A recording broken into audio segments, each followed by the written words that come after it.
record and hit minimize. Quadratic formula.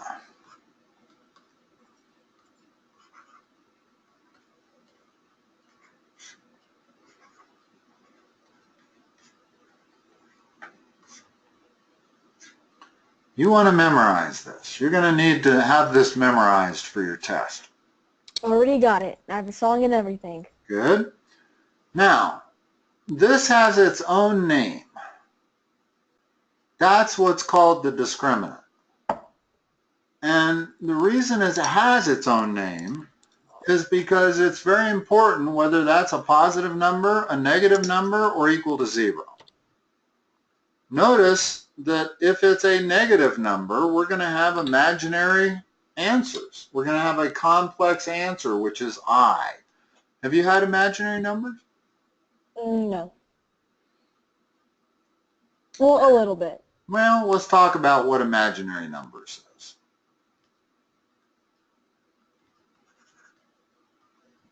I is equal to the square root of -1. Well, for the last 4 years, they've been telling you you cannot take the square root of negative numbers. And that's true. But math has invented this thing called an imaginary number, which is the square root of -1. And it's imaginary because there is no number that when multiplied by itself equals -1. Notice that -1 squared is 1 and 1 squared is 1. So you can't think of a number that squares to -1. So they make up this thing called an imaginary number. And it actually has quite a few uses in higher mathematics. In other words, it's a useful tool. In the same way that an imaginary friend might be a useful tool if you lived on an island, right? And you were a kid and you didn't have any other friends, an imaginary friend would be very useful. Yeah. Well, imaginary numbers are similar. They're very useful for doing higher mathematics. Even though they're imaginary numbers, they're not real numbers. They're still useful, and they have lots of applications. So you can see that whenever the discriminant b squared minus 4ac is negative, then we're going to be taking the square root of a negative number and we're going to have an imaginary number. That's the only thing you get is an imaginary number. Okay. Let's first of all talk about what the discriminant is on 55. First of all, tell me what, here, let's list the function. In other words, f of x on 55 equals 2x squared minus 4x plus 3 equals 0. So that's the equation. What's the discriminant? What's A, B, and C? Let's start there. A is 2. B? B, -4, and C is 3. Okay, so what's the discriminant? Let's just fill it in. What's B squared? So it's -4 squared. This would be 16. Minus, yeah, let's go ahead and fill in everything. I have found that the easiest way to not make mistakes is to do it this way. Okay. Rather than trying to do 2 steps at once. Okay? Well, -4 squared is 16. And that's -24. So our discriminant is negative. That means we're going to have imaginary solutions to this quadratic. there's no way I can find any solutions that are real numbers that this works for. And the advantage of that is that I don't have to plug it into the quadratic formula to figure out what the solutions are. I immediately know that my solutions are not going to be real. I'm going to have two solutions, but they're both going to be imaginary. So that's the value in computing the discriminant, is that it lets you stop in certain instances and not have to finish the problem. Because if you know your solutions are imaginary, maybe you won't go through and finish it. Okay. Okay. Second function, 3x squared plus x minus 1 equals 0. What is A, B, and C? A is 3. B is 1, and C is -1. What is the discriminant? So it'd be 1 squared. Okay. -4 times -3. Yeah, let's Or 3 and -1. Let's write it like that. And there's a reason I do it this way. First of all, that's really, really easy to make a mistake on, because that's a subtraction sign, that's a negative sign. And it's really easy to make both of them subtraction signs or both of them negative signs. Okay? So the way I tell everybody to do this is to do that part first, which gives you 1 minus a minus 12, which is 1 plus 12, which is 13. So our discriminant is a positive number. And what that tells us is what type of solutions we have. In other words, 55, the discriminant was negative, and that told us we had two imaginary solutions. If the discriminant is positive, like it is on 56, it tells us we have two real solutions. Okay. If I were to plug this into the quadratic formula, I would get two different real numbers. Wouldn't get any I. And the third situation, 57, let's first of all move everything to one side, like that. You see what I'm doing? Mm-hmm. Okay. What's the discriminant equal to? -4 squared -4 times 1 times 4. 16 minus 16. If your discriminant is exactly 0, it tells you you have exactly one real solution. And the reason is notice that here's my quadratic formula. Minus b plus or minus the square root of the discriminant all over 2a. Well, if this whole thing is 0, then this is the answer, right? Mm-hmm. And that's one answer only, and it's a real number. Minus b over 2a is a real number. Okay. Plus or minus gets eliminated because this is all 0. And now let's go backwards and notice that if the discriminant, hold on, if the discriminant happened to be negative, then this produces an I, and you got a plus or a minus, so you got two imaginary solutions. If the discriminant is positive, this produces two real solutions.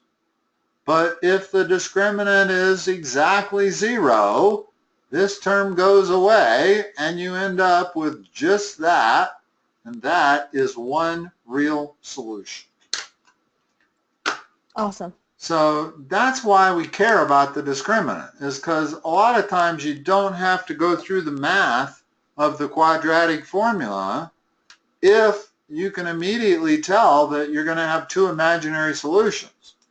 Sometimes you don't bother if that's all you get, are imaginary solutions.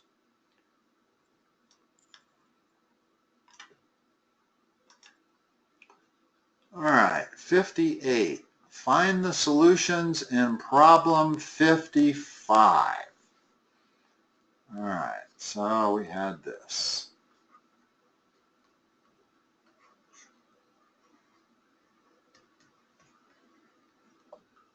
So plug in everything and tell me what we get. What's minus b?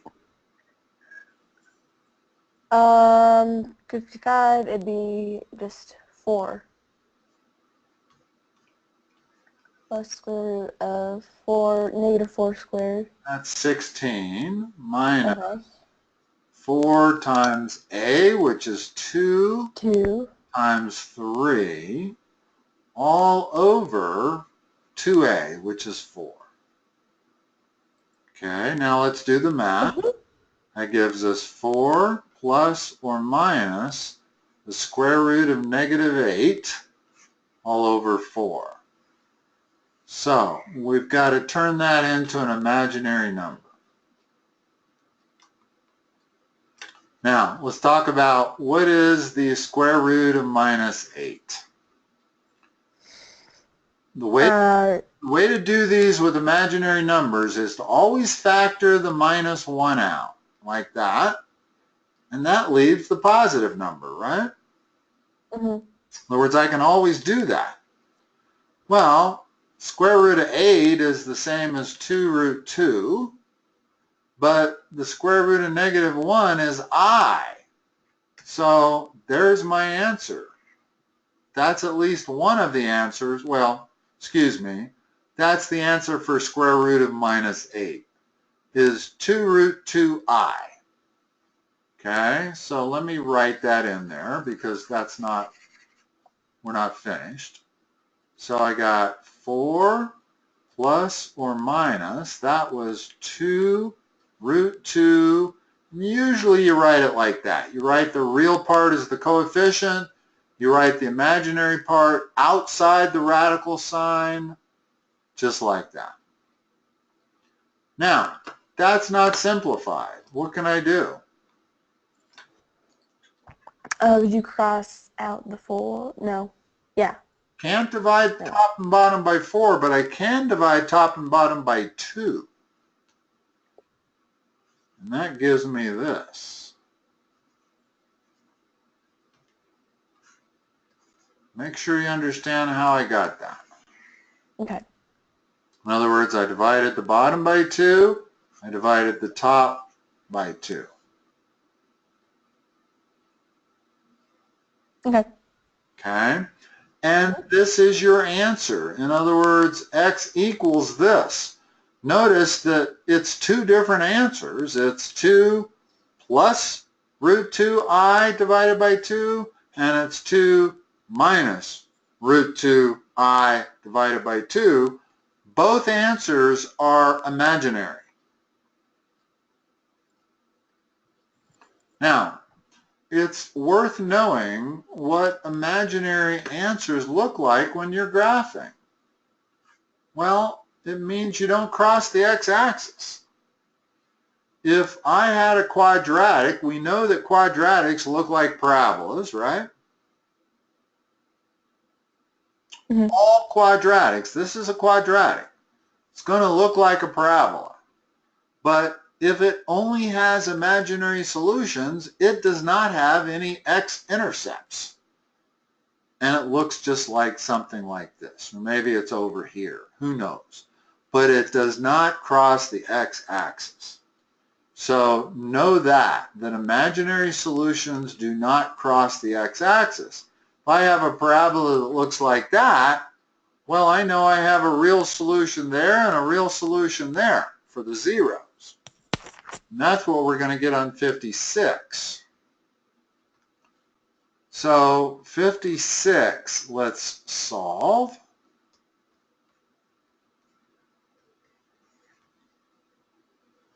Using the quadratic formula. What do you get? X equals -1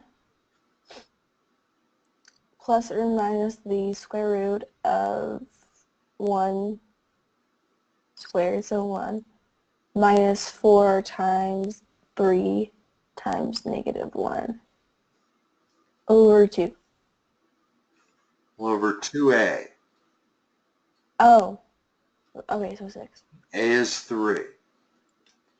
Now, simplify this.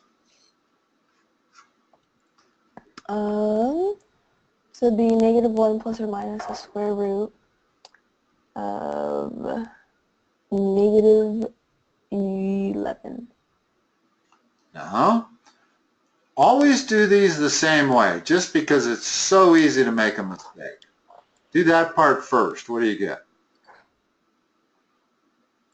Oh, -12. And then you got 1 minus a -12. So it'd be 13. Yeah, So 13. the square root of 13 all over 6. And there's your answer right there. And notice that that's two different zeros. In other words, that parabola will cross the x-axis at both of these points. Now, just in case you're confused about the plus or minus, that means this. That's one answer. That's another answer. Now, that's a positive number. That's a negative number. But they're both real numbers. Neither one of them is imaginary. Okay? So we have two real solutions. So the graph, the parabola, is going to cross in negative territory and it's going to come back in positive territory. So it might look something like this. And this bottom solution would be that 0. This top solution would be that 0. Okay. Okay. And finally, they want the solution to 50. Oh, no, they don't. In other words, we just did 58 and 59. Now let's look at 60.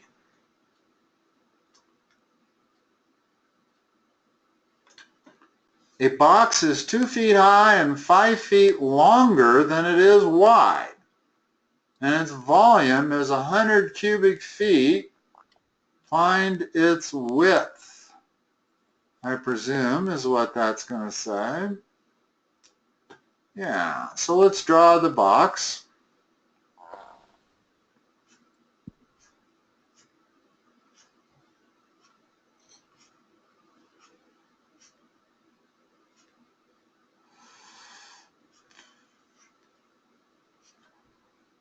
So let's assign some variables.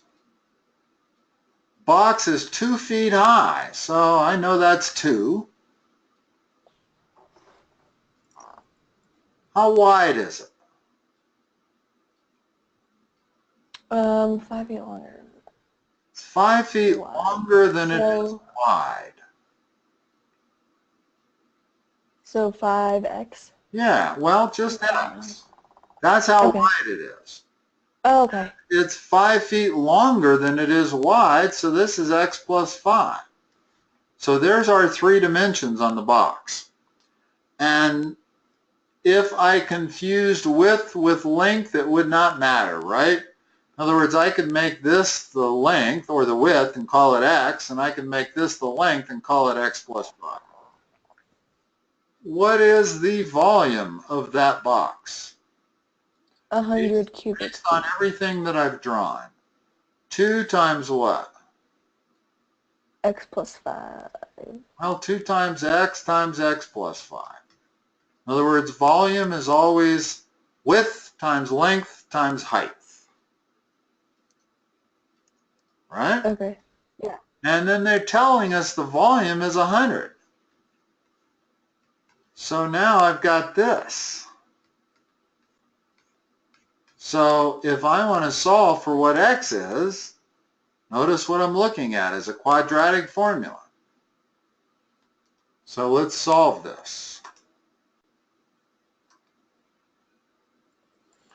Well, whenever you have a quadratic, the way you want to solve it is to get everything equal to 0, right?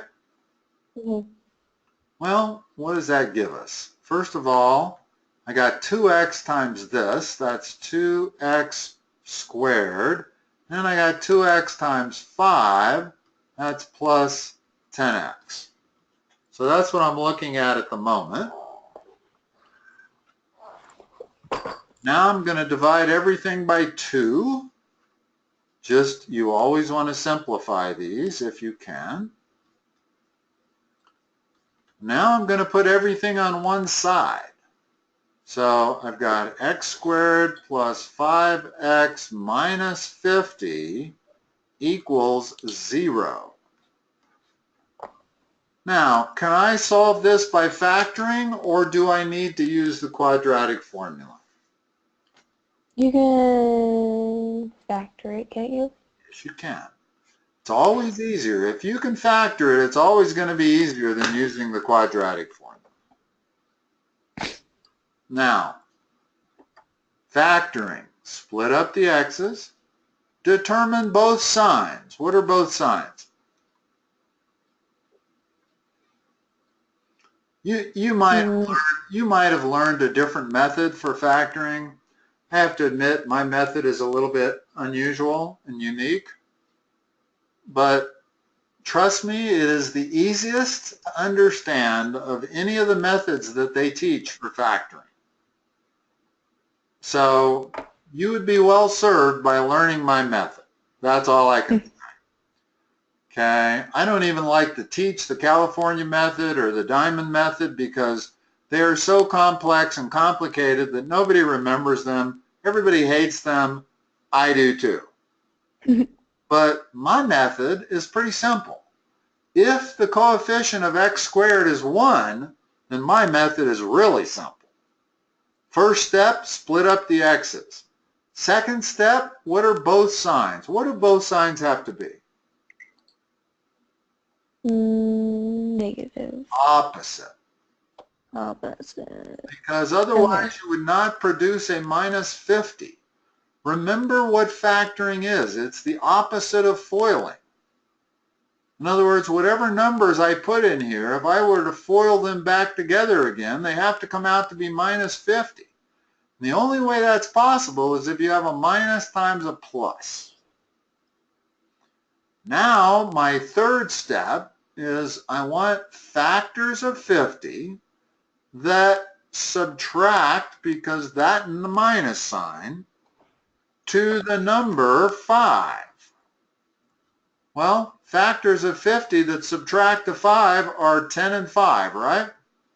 Mm-hmm. Put the bigger factor with the sign of the middle term. Well, the sign of the middle term's plus. That's where my 10 goes. That's where my 5 goes. What are my two solutions? Negative 10 and 5. Which one of those solutions does not make sense in the context of this problem? Negative 10. Correct. That makes it an extraneous solution. We're going to cross it out because we're talking about dimensions. The only dimension that works is x equal 5. So the width of the box is 5. The length is 10. The height is 2. That makes the volume 100. And you've solved the problem. That's the beauty. All right.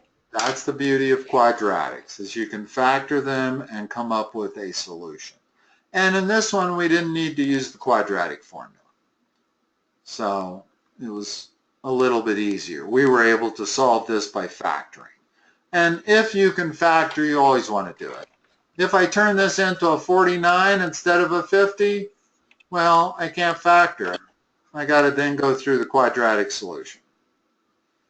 And I'll get a number that's like x equal 4.947 or something like that. In other words, if it does not lend itself to factoring, then the quadratic is the only way to solve it, and you're going to get an irrational number.